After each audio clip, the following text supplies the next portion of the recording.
10 ദിവസത്തെ മെഗാ ഓഫറാണ്. ഈ റജബ് കഴിയുന്നതോടുകൂടെ ഈ ഓഫർ അവസാനിക്കും. അതുകൊണ്ട് ഈ വലിയ അവസരം ഒരു കാരണവശാലും നിങ്ങൾ മിസ് ചെയ്യരുത്. ഓഫർ ഇതാണ്: ഒരു ദിവസം നിങ്ങൾ നോമ്പെടുത്തു കഴിഞ്ഞാൽ ഒരു വർഷം നോമ്പെടുത്തതിൻ്റെ കൂലി തീർന്നില്ല. സ്വർഗത്തിലൊരു നദിയുണ്ട്, റജബ് എന്നാണ് അതിൻ്റെ പേര്. തേനിനേക്കാൾ നല്ല മധുരമാണ്. അതിൽ നിന്ന് ആവോളം നമുക്ക് കുടിക്കാം. സ്വർഗത്തിലൊരു കൊട്ടാരമുണ്ട്.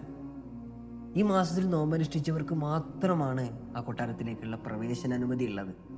ആ കൊട്ടാരത്തിന്റെ വലിപ്പത്തെപ്പറ്റി മഹാന്മാർ വിശദീകരിച്ചത് കാണാം. ആ കൊട്ടാരത്തിലെ ഒരു ചെറിയ മൂല മാത്രമാണ് ഈ കാണുന്ന വലിയ പ്രപഞ്ചം. ഈ പറഞ്ഞതൊക്കെ ഈ മാസത്തിൽ വെറും ഒരു നോമ്പെടുത്തവനക്കുള്ള പ്രതിഫലങ്ങളാണ്.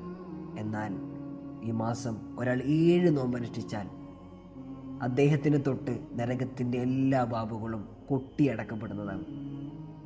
ഇനി ഒരാൾ 10 നോമ്പെടുത്താലോ അദ്ദേഹം ചോദിക്കുന്നതെല്ലാം അള്ളാഹു തആല അദ്ദേഹത്തിന് കൊടുക്കുമെന്നാണ് മഹാന്മാർ പഠിപ്പിച്ചിട്ടുള്ളത്.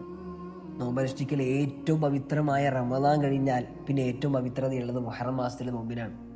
അത് കഴിഞ്ഞാൽ ഏറ്റവും പവിത്രതയുള്ളത് ഈ റജബ് മാസത്തിലെ നോമ്പിനാണെന്ന് മുത്തനബി സല്ലല്ലാഹു അലൈഹി വസല്ലം തങ്ങൾ പഠിപ്പിച്ചിട്ടുണ്ട്. റമദാനിന് വേണ്ടി എല്ലാവരും ഒരുങ്ങേണ്ട ഈ സമയത്ത് നോമ്പനുഷ്ഠിച്ചു നല്ല ഇബാദത്തുകൾ ചെയ്തു നമ്മൾ നമ്മുടെ ശരീരത്തെ പാകപ്പെടുത്തിയെടുക്കേണ്ടതുണ്ട്. അല്ലാഹു തആല റമദാനിനെ നല്ല രൂപത്തിൽ വരവേൽക്കാനുള്ള തൗഫീഖ് നമുക്ക് നൽകുമാറാവട്ടെ. ആമീൻ.